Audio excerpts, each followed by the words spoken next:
Hello. You can't be a mom and a provider. It just doesn't work out. So picture a mom and dad, and there's a 10-year-old. The 10-year-old can't pay for his mommy. Mommy can't go out and work in that sense of the word and take care, run the household. And dad can't run out and work in the furniture factory and take care of everything at home. And so the married couple becomes the smallest economic thing. It has a name, home economics.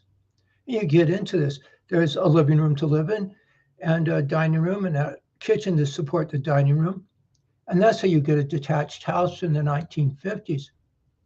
A family car, and it goes on from there. Let's remind ourselves there's a household unit. You go off to the side, start with farming and mining, then above that, manufacturing, and above that, wholesale, retail, and repair. Above that, retirement, education, and recreation. Doctors and lawyers become a kind of lattice that holds it all together. And it's the Catholic priest that causes it to come into being to begin with. It comes out of popes and monks and monasteries, and that's how you get God and country. It's the religious part of it. And so you ask the gal how many oranges she wants, and you know how many orange trees to plant in order to get everybody out of poverty and into plenty. There are rules for that. The guy who does everybody, the people who do the producing do the consuming. So the guy works in a furniture factory. He's the one that owns his house. He doesn't, or that couple does. He doesn't rent property to people. He doesn't rent property from people, and he builds the furniture in a very real sense for themselves, for ourselves. You can picture a couple sitting in the house, and that's you listening to this, hopefully, and they're deciding between perhaps a couch or two recliner chairs, and then what kind of couch, let's say. And if the gal chooses a couch with mid century modern design or that sort of thing, all of the farming, all of the manufacturing, all of the stores, all of the advertising, everything's geared to getting that gal the kind of couch that she wants. This is the ideal world. This is the ideal world that comes out of Socrates and Aristotle and that sort of thing. And there was this missing entity, and that was religion. That was when popes came into being, when Christ came into being. You hold Christ's divinity as faith. You hold the real presence of Christ in the Eucharist, and then you have the grand deduction, and then you have a bunch of normal, well-adjusted people and a normal supply and demand curve. It spills into home economics. And that's how you get a huge middle class. That was thrown out in the 1970s in the United States. And there's a split then, and that's what has to be addressed. Now, everybody's in dire straits. The whole point of one of those groups is to push us into a consumption society so that we crash and everybody starves by the millions, and they come in and take over and do it again. And it looks like that's what's happening right now. There's a whole generation of gals, for example, that are in dire straits. I can't do this. I can't put my child in a daycare center and spend $900 for daycare and then work all day to try and come up with that 900 to watch somebody else raise their own children, and then come up with a brand and health insurance and all these other things, and then come home and try and take care of the little guy. I can't do it. And the answer is you can't do it. It's physically impossible. Believe it or not, if the communists, the Karl Marx, the women's liberation movement, they fought like mad, put that in quotes, just so you could put your child in a daycare center and go work in the factory and be an independent gal. You know that just to say that, there's something wrong with that. And then you realize that when the women's liberation movement first came into being in the United States in the 60s and 70s, they didn't want to work. They became part of the consumption society. And so we're trying to get a group of guys and gals together here. Hopefully somebody will listen to this and start chiming in. I'm a gal. I have a 3-year-old. I'm a gal in my 30s, and I have 2 teenagers. I can't do this. What do I do? And then we try to get you to be bossy. to go back into the character of being a normal, well-adjusted person, and then a good mother, then a good wife, and if you have a husband, a good mother, and then it spills into home economics. And if you're going to run the household, how much of a budget do you have? 10-year-olds can't pay for their mommies, and that's just the way it is. So you turn around and ask, okay, you're the gal. How the gals did the overwhelming majority of consuming in the 1950s, that oppressed housewife. And so we're splitting up the guy and the gal just enough so we can see that. And so you're the gal, how much of a budget do you need? How much is a 3-bedroom brick house and a half-acre lot? How much is food and clothing and piano lessons for the children and tennis lessons for you? If you're going to be the gal that does all the producing here, you get to do all the consuming. It's for you to play in the silly tennis tournament they have every year. And so the idea is to get you to call in. But this is how much money I need if I'm in St. Louis or LA or Quebec or Tollesbury, England. This is what I need to get things going, to run a household.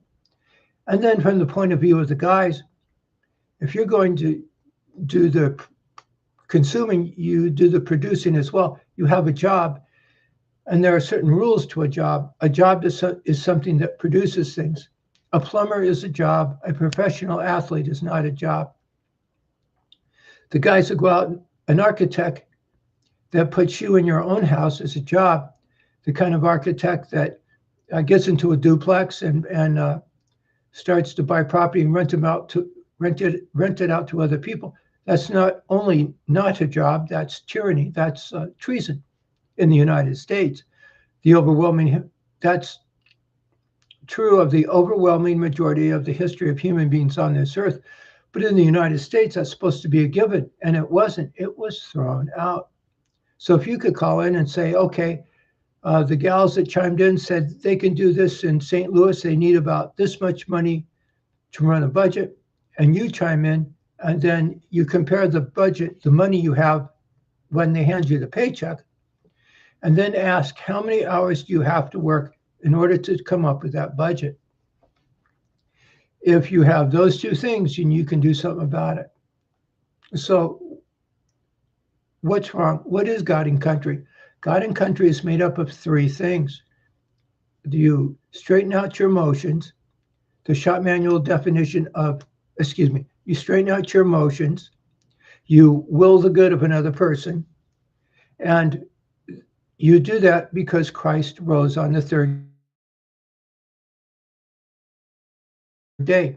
That computer cloud of electrons up there that you hold as faith. And that's what faith is. You hold that as faith, then suddenly you try to be normal and well-adjusted. You will the good of another person. They go together like 2 segments of a line that form the lowercase letter I. And Christ is that dot that causes it all to come into being to begin with. And so you head out into society. You're a society made up of our race, a race of Christ. And then it turns into home economics, and you can go to work. There's a summation of household units, and then what's the summation of farms in this country and mines and manufacturing? You know just what you need, and you know just what questions to ask in order to get everybody out of poverty and into plenty. And it was working.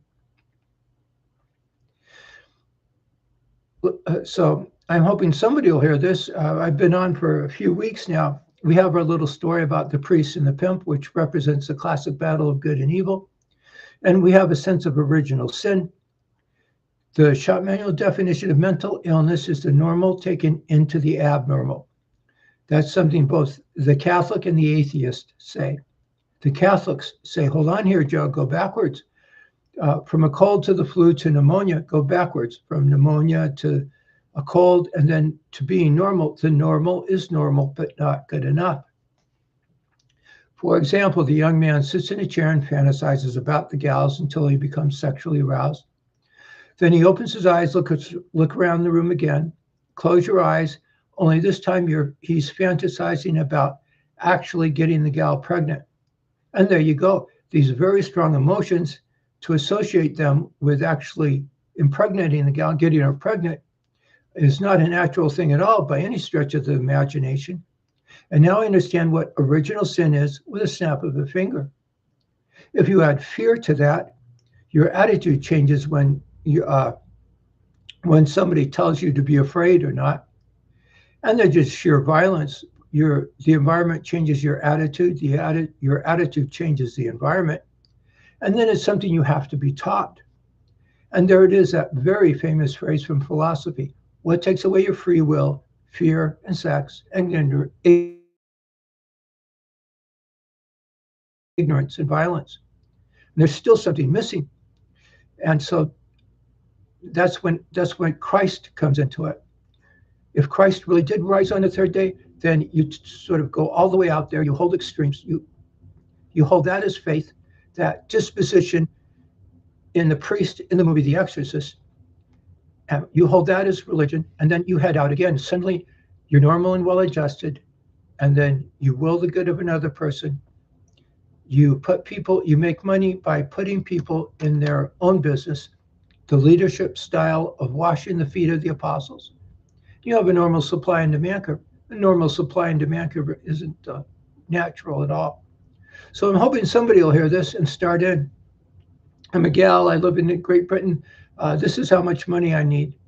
I'm a gal, I live in San Francisco, or housing projects in Chicago.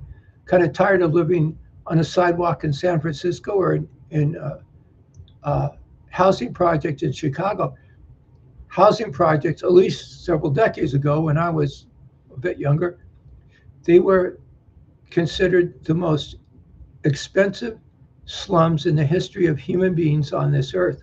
And they're communists. They're the product of the intellectual society. The communism is the prima donna intellectual government. And just so it said, when you think about communism and that sort of thing, remember, it's all about the people who are the class of intelligentsia. When it comes to housing projects in Chicago, you look at the leaders of the civil rights movement in the 60s and 70s, and they're the ones who caused it. And they had all the sex and drugs they could possibly get in. They were as corrupt can could be. And they put these people over here into housing projects. And the same is true with the rock and rollers, telling you to have buy their albums, all the sex and drugs you can. And if you had if you were decent about it, if you were trying hard to do the right thing, then you would end up in a sidewalk in San Francisco. There's something famous called the parameters of competition. And so if you arrange the parameters of competition so that there'll be a large middle class, there'll be a large middle class. And parameters of competition include emotion. And so if the parameters of competition include being, say, a psychopath, being malicious, and then Darwin gets into the more malicious you are, the more money you make, and that's just the way it is. And that's what happened. Take a step back and talk about some issues. There was the women's liberation movement, Harry the Hippie, and Al the Afro, and Donna the Feminist. Now, take a step back and arrange things back along the lines of the priest and the pimp, the classic battle of good and evil. Excuse me. And you'll realize that when it came to women, for example, they didn't discriminate in favor of women, for or against women, but rather for women who were malicious and against women who practiced virtues. The women who were malicious won, and now there are the consequences of it. Children can't read or write. There's a whole generation of people who lived in poverty. If you look at the people who tried hard to do the right thing, if you consider the right thing to do is to practice virtue, they were plunged into poverty. When it comes to gals, I think I heard that Thomas Sowell say that there was some 250,000 nuns poured out of the convents from 60 to 70, and look at the people, look at the attitude and demeanor of the people who won. They had the sexual revolution. They had no sense of love in them. They're not guilty because they just don't have any guilt in them. And they cashed in on everything. Excuse me.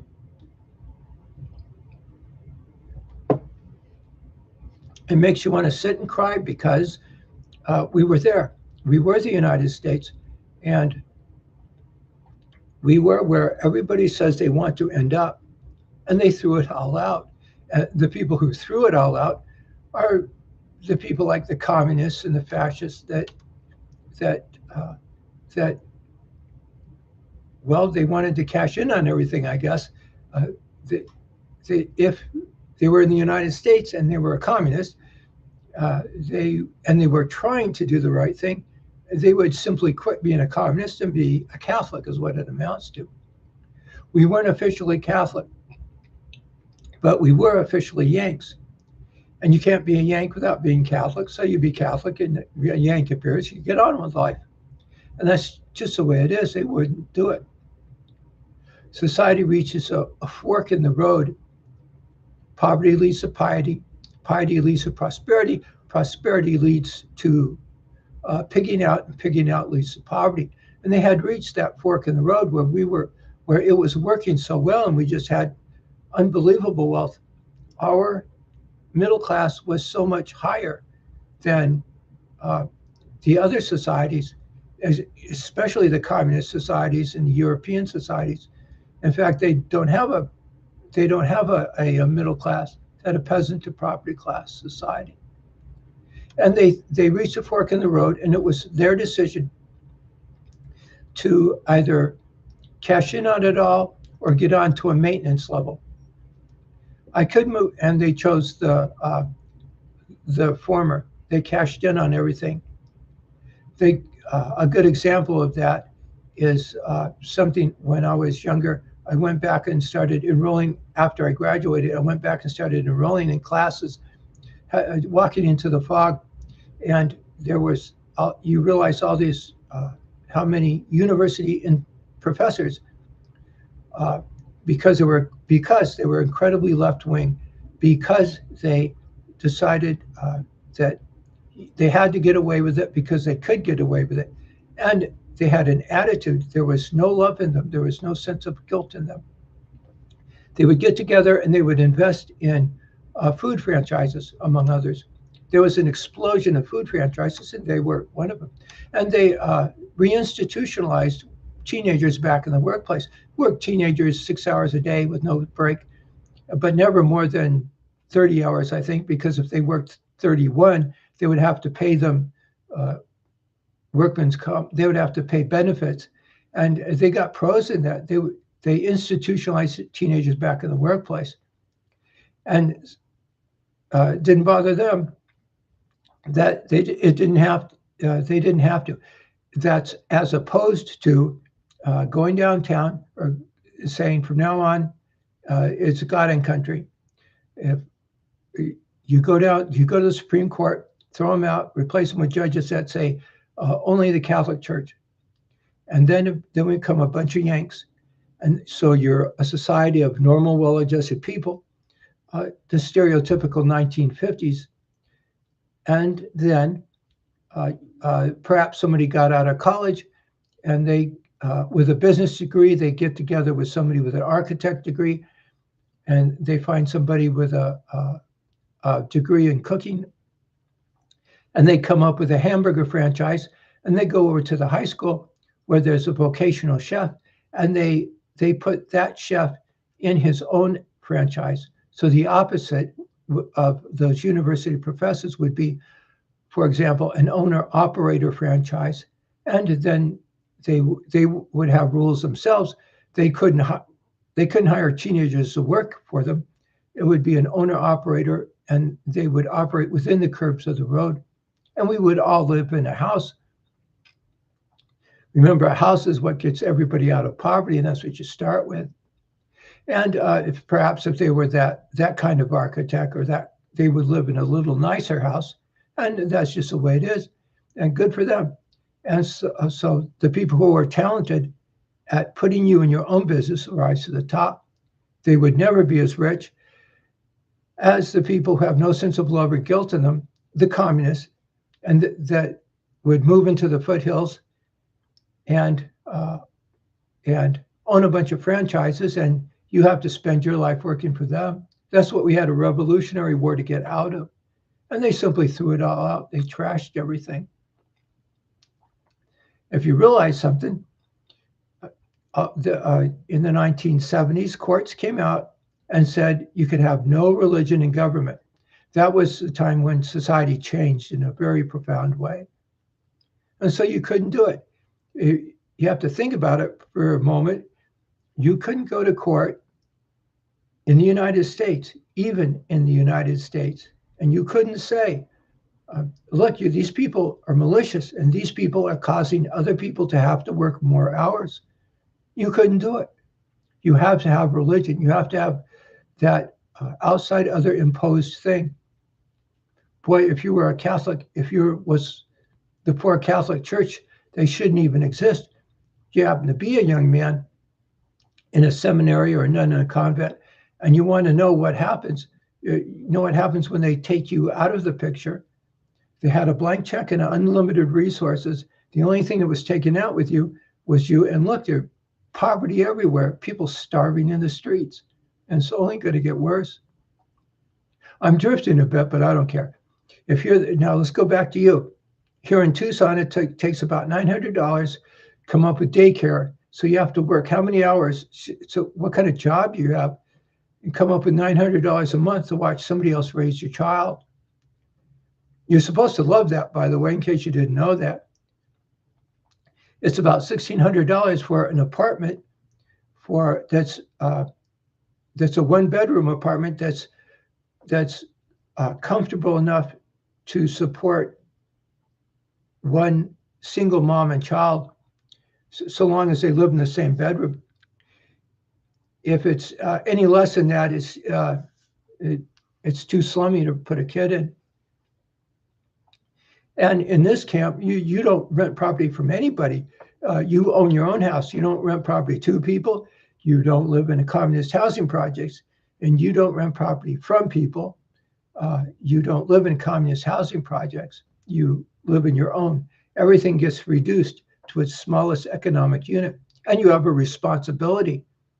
You not only have a responsibility to society, you are society. You're the one that sets a standard. You have to be a citizen. You have to deliberately choose to try and play the game, to try and be normal and well-adjusted, a good mother and good husband, a good wife, a good mother, and then you get to recreate. It's all about Susie from St. Louis, who's a mother, and once the kids are in school, she gets to go play in the tennis tournament. Just to get things out, the working life of a mother is different from the working life of the father. I remember when just a few months back, they were complaining about food stamps and everything. And one gal was saying, I'm living in government subsidized housing.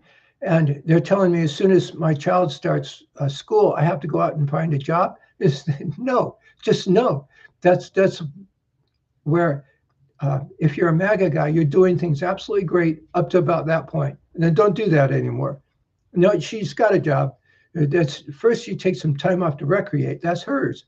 And then once she gets that, then it's for her to volunteer at the school and to play in the tennis tournament and to go downtown and into the city planning department, decide how the city's going to work.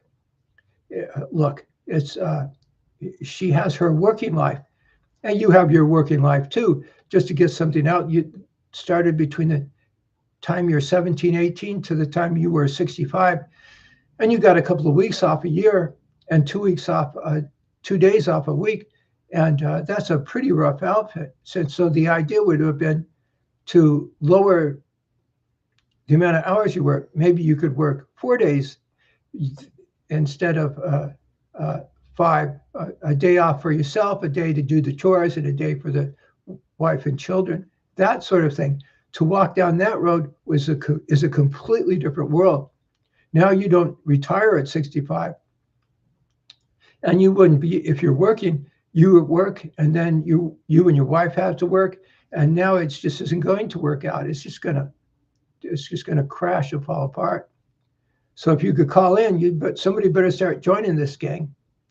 Well, I shall. You get the idea. If you can round up a gang together, you know just what's wrong, you know just what to do about it, and you know just how to do it. So we have. I've been trying to go on the air Saturday afternoons at 3 o'clock LA time, 6 o'clock New York time, and I've been trying to go on the air at 12 o'clock New York time on Sundays. So I'm hoping somebody will pass the word and start chiming in. I'm going to be a professional home economist. This is my budget. Shut up, fork over the credit card. I'm going to be a husband. This is how many hours I'm working in order to come up with that budget. You start adjusting things in a big hurry. You always have to get something out. Here in Tucson, somebody came in and bought close to 1,000 houses, turned them into rental property.